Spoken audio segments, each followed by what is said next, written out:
Bonjour. Dans ce cours, on va aborder la régulation des récepteurs couplés aux protéines G. Donc, cette régulation va s'opérer au niveau du récepteur.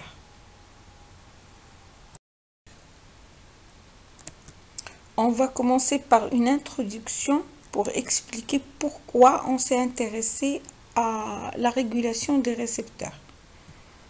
On a remarqué que l'administration répétée ou prolongée de médicaments qui se fixent sur les récepteurs et les activent, donc ce sont des agonistes, entraîne une perte progressive de leur effet bénéfique.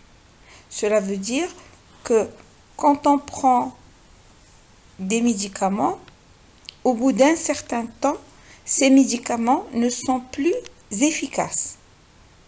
Exemple, la résistance aux bronchodilatateurs, les médicaments utilisés pour dilater les bronches, la résistance aux analgésiques, c'est-à-dire les médicaments qui calment la douleur. Donc, au bout d'un certain temps de prise de ces médicaments, on constate qu'ils ne sont plus efficaces. La réponse cellulaire à de nombreux transmetteurs diminue rapidement malgré le maintien des stimulations. Ce phénomène est appelé désensibilisation. Autrement dit, le récepteur n'est plus sensible à son messager. Quelle est la signification fonctionnelle de cette désensibilisation? C'est de limiter dans le temps le signal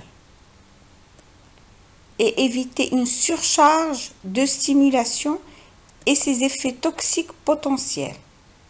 Par exemple, si le récepteur se trouve en présence d'une concentration élevée de son agoniste, par exemple les catécholamines, donc ce récepteur va se désensibiliser pour arrêter la chaîne de transduction du signal. Maintenant, on va voir quels sont les processus impliqués dans le phénomène de désensibilisation. On distingue deux types de désensibilisation, à court terme et à long terme. Dans la désensibilisation à court terme, la stimulation par l'agoniste dure quelques secondes à quelques minutes. Les mécanismes impliqués sont le découplage du récepteur de sa protéine G et la séquestration du récepteur qui est membranaire au niveau de la membrane plasmique. Il est séquestré dans le cytoplasme.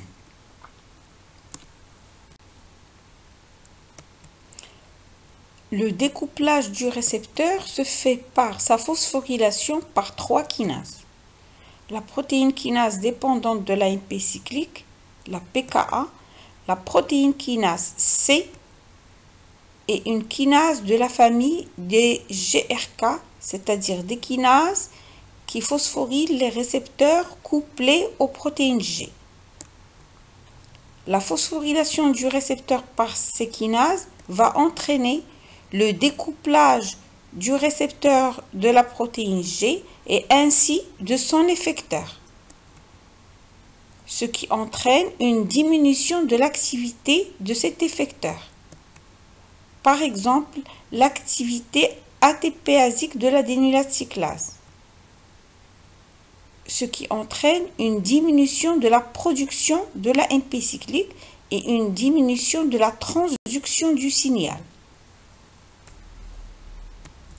On distingue deux types de phosphorylation ou désensibilisation à court terme, homologue et hétérologue.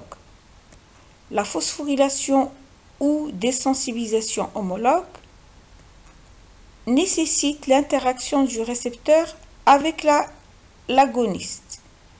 Cette phosphorylation du récepteur se fait par une kinase de la famille des GRK, c'est-à-dire les kinases qui phosphorylent les récepteurs couplés aux protéines G. On va donner comme exemple la désensibilisation du récepteur bêta-adrénergique par la phosphorylation par une GRK qui est la BARC. Ce récepteur phosphorylé est reconnu par une protéine cytosolique appelée bêta-arrestine. Le complexe récepteur phosphorylé bêta-arrestine diminue l'affinité du récepteur pour son agoniste. Et dans ces conditions, récepteur phosphorylé est lié à la bêta-arrestine. Ce complexe n'est plus capable d'interagir avec la sous-unité alpha de la protéine G, d'où le découplage du récepteur et l'arrêt de la chaîne de transduction. Après la phosphorylation homologue, on va voir la phosphorylation ou désensibilisation hétérologue. Cette phosphorylation du récepteur se fait par la protéine kinase AMP cyclique dépendante, la PKA, ou par la PKC, la protéine kinase C. Cette phosphorylation du récepteur ne nécessite pas son interaction avec l'agoniste et conduit aussi à un arrêt de la transduction du signal. Exemple, le récepteur bêta-2 adrénergique. Maintenant, on va voir le deuxième mécanisme impliqué dans la désensibilisation à court terme du récepteur. Donc, après la phosphorylation et le découplage du récepteur de sa protéine G, si la stimulation persiste, on assiste à une séquestration ou endocytose du récepteur. Donc, c'est un processus rapide, 1 à 5 minutes, et réversible. On assiste à une perte des sites récepteurs de surface au profit de leur accumulation dans des compartiments vésiculaires de faible densité. Donc,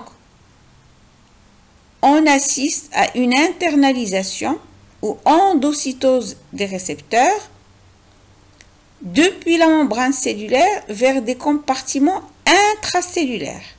Donc, on note que ce phénomène d'internalisation est toujours précédé par une phosphorylation et un découplage du récepteur de la protéine G. Donc, il y a d'abord le découplage et après l'endocytose ou l'internalisation du récepteur. Et on peut noter aussi que cette internalisation du récepteur est un phénomène réversible. Si la stimulation cesse ou diminue, ce récepteur qui est intracellulaire, qui est internalisé, peut revenir à la membrane plasmique et peut devenir à nouveau au niveau de la membrane.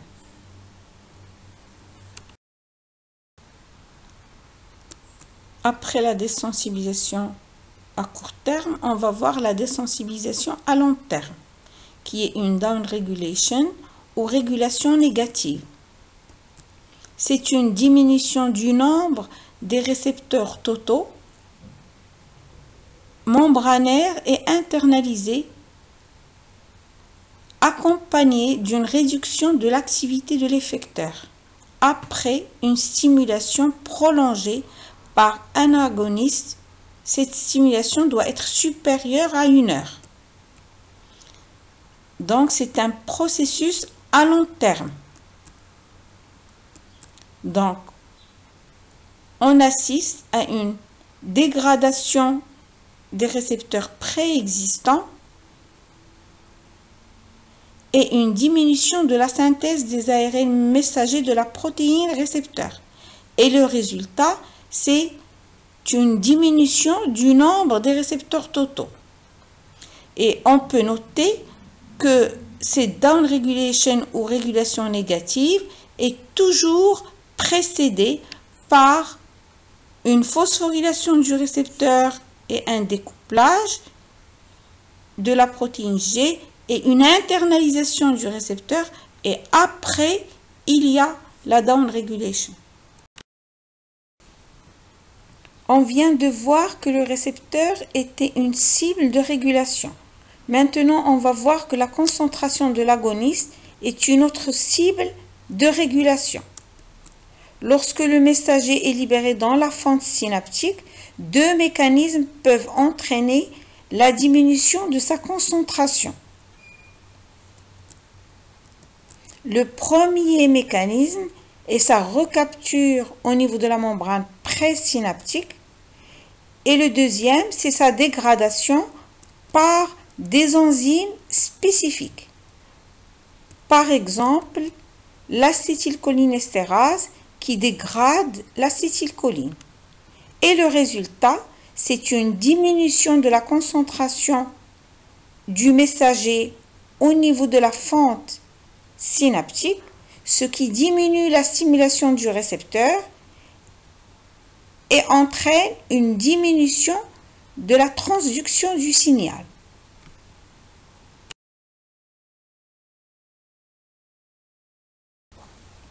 Cette figure résume les mécanismes de régulation des récepteurs couplés aux protéines G. Cette régulation peut toucher l'agoniste qui est recapté au niveau de la membrane présynaptique ou dégradé. Le résultat, c'est une diminution de sa concentration au niveau de la fente synaptique et il s'ensuit une diminution de la stimulation du récepteur et une diminution de la transduction du signal. La deuxième cible de régulation est le récepteur. Dans cette régulation, on distingue la régulation à court terme et la régulation à long terme. La régulation à court terme dure de quelques secondes à quelques minutes. On assiste à une phosphorylation du récepteur suivie de son découplage de la protéine G, d'où la diminution de la transduction du signal. Si cette stimulation persiste, on assiste à une internalisation ou endocytose du récepteur. Ce phénomène d'endocytose est réversible si la stimulation diminue ou s'arrête. Ce récepteur qui est intracellulaire peut redevenir membranaire. Si la stimulation persiste au-delà de 1 heure, on assiste à une régulation à long terme qui se traduit par une dégradation du récepteur et une diminution de sa synthèse.